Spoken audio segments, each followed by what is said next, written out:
Monsieur Labastardane, c'est pas à vous que je vais le démontrer. On sait que les joueurs rêvent d'aller à une Coupe du Monde. Ceux que vous n'avez pas convoqués, qui faisaient partie du groupe, vous les avez appelés? Vous avez eu des discussions avec ou pas du tout? Ou ceux qui pouvaient intégrer le groupe? Écoutez, je peux pas appeler tout le monde. Tout ce que je peux dire, Mohamed, je rends hommage vraiment. Et sincèrement, je sais que c'est difficile, même si on lui dit comme ça. Ah, il faut faire des choix, de toute façon, c'est la vie. Oui, voilà. Je rends hommage à tous les joueurs qui ont participé. D'ailleurs, ils vont être encore récompensés par le président, puisqu'il va les inviter tous, même ceux qui ont joué donc le deuxième et le troisième tour, à aller encore à être invités pour assister à la Coupe du Monde. Mais la Coupe du Monde, on peut emmener que 23. Que 23, il y a une politique technique qui est faite. Donc, je rends hommage à tous ceux qui ont tout donné. Bon, il faut dire aussi que la fédération et l'État ont mis tous les moyens pour récompenser ces joueurs. Donc, il va avoir, tout le monde a eu son dû, ils ont été récompensés. Il faudrait penser à l'avenir de l'équipe nationale. Et donc, je pense qu'il faut dépasser ce stade de sentimental et tout. L'équipe nationale n'appartient à personne. Non, mais pourquoi je vous ai posé la question? Parce que vous l'avez vous-même dit, monsieur Labastardane, il y a la Coupe du Monde et il y a l'après-Coupe du Monde. Et il faudra également être compétitif. C'est pour ça que je vous ai posé cette question. Pour savoir, est-ce que vous avez sensibilisé ces joueurs? Est-ce que vous leur avez dit? Écoutez, comme je vous ai dit, je ne pouvais pas parler avec tout le monde. J'ai fait des choix. Je sais que ça fait mal. Quelque part, tout le monde a ce mal. Moi, j'ai vu, bon, je lis plus la presse, mais j'ai vu un petit peu que tout le monde, je sais pas, le plus petit joueur en Algérie ou à l'étranger aspirait à aller, mais c'est pas possible. Non, c'est pas possible. Non. Donc, c'est pas possible. S'ils sont déçus, mais je pense que la réussite d'un joueur, c'est de travailler, de cravacher. Et lorsqu'il est bon, il va avoir sa place. Il y a aussi un concours de circonstances favorables aussi qui joue. Mais je pense que c'est surtout le fruit d'un travail, de la discipline, de quelqu'un qui se comporte convenablement au niveau des championnats. Et je pense que je n'ai plus de leçons à donner à ces joueurs. Je pense que la réussite, c'est le travail et c'est tout. Le travail, la discipline et le professionnalisme de haut niveau.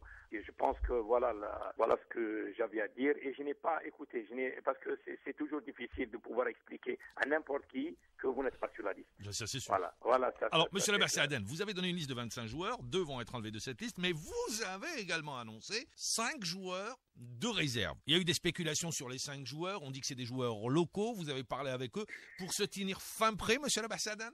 Écoutez, parce que là, on a revu un petit peu la réglementation de la FIFA, notamment avec nos dirigeants. On n'a pas, la liste reste ouverte, c'est-à-dire que la FIFA a simplement dit qu'il faut mettre 30 joueurs. Mais en fait, au 31 mai, on peut mettre n'importe quel joueur qui joue en Algérie ou à l'étranger. Donc je pense que là, c'est pour ça que je voulais pas aller vers les spéculations. J'ai des joueurs de réserve.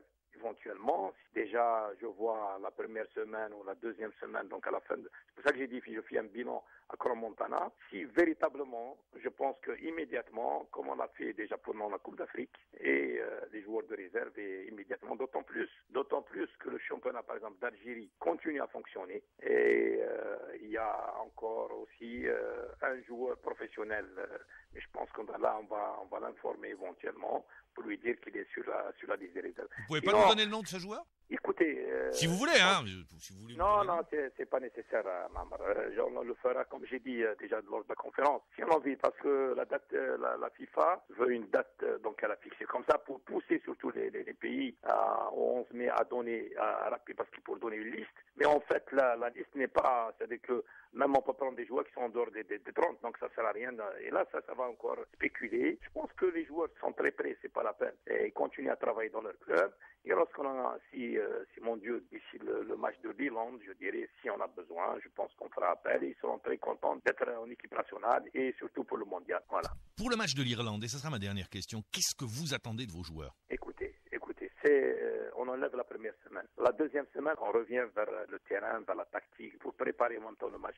Je pense qu'on ne sera pas prêt. C'est à partir de cette première semaine, de ce premier match, que je commence, parce que à ce moment-là, j'ai 3 semaines avant le match de la Slovénie. Donc là, je reconstitue et j'essaie de partir vers une équipe de base, avec les joueurs qui sont prêts, pour essayer donc de commencer à répéter progressivement donc ce qu'on leur demande sur le plan défensif, sur le plan offensif. Voilà. Le match des Émirats doit encore confirmer. On doit encore améliorer des trucs, donc défensifs, offensifs. Et les résultats m'importent peu. Vous allez essayer, donc vous allez essayer plusieurs variantes. Moi, évidemment, je pense qu'on va opter par une variante, éventuellement une deuxième variante, lorsqu'on va le dire. On va opter pour toutes les... Mais on va avancer, il y a un plan de travail, sur le plan notamment technico-tactique qui va commencer, et on va avoir une première semaine, deuxième semaine, troisième semaine, on est déjà dans la... Vous voyez, c'est très serré, il faut aller vers l'essentiel, vers le plus important, parce qu'on ne peut pas perdre de temps dans les discussions, il faut tout régler en amont, et là, on attaque progressivement pour faire le puzzle et pour essayer d'avoir la meilleure équipe compétitive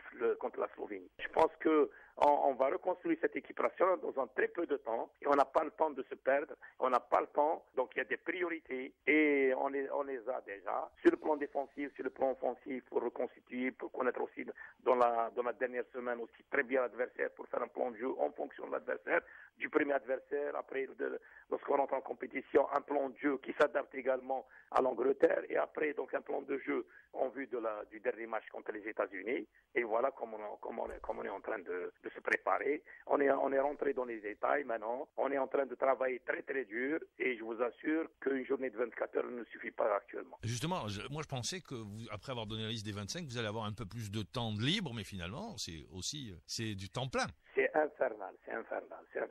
Bon, il est stressé, l'entraîneur national? Non, je suis pas stressé, je suis fatigué. Voilà, je suis saturé. J'ai déposé, je pense que le président c'est la même chose, tout le staff. Je pense que nous sommes, avec le nombre, vous avez vu le nombre de voyages qu'on a fait dans l'organisation, en Afrique du Sud, à Crans-Montana, à Saint-Maurice. On a fait le tour du monde en très peu de temps, avec tout. Bon, c'est notre boulot. On est en train, je pense que moi je suis satisfait. Au contraire, je suis pas stressé. Je suis très très satisfait, malgré la fatigue physique que j'ai, mais je suis très très satisfait parce que nous avons même tenu réunion il y a 2 jours, et je suis très satisfait parce que même le stage d'Afrique du Sud est déjà bouclé. On a vu tous les détails, et ça fait vraiment plaisir d'avoir des dirigeants, notamment de haut niveau. C'est la nuit et le jour entre 86 et 2010. Eh bien, on l'espère également en termes de résultats, ça sera la nuit et le jour. Monsieur, c'est ce qu'on peut souhaiter. C'est ce qu'on peut souhaiter à tout le monde. C'est bien sympa de votre part d'avoir répondu à nos questions et de nous avoir accordé une demi-heure de votre temps. Merci.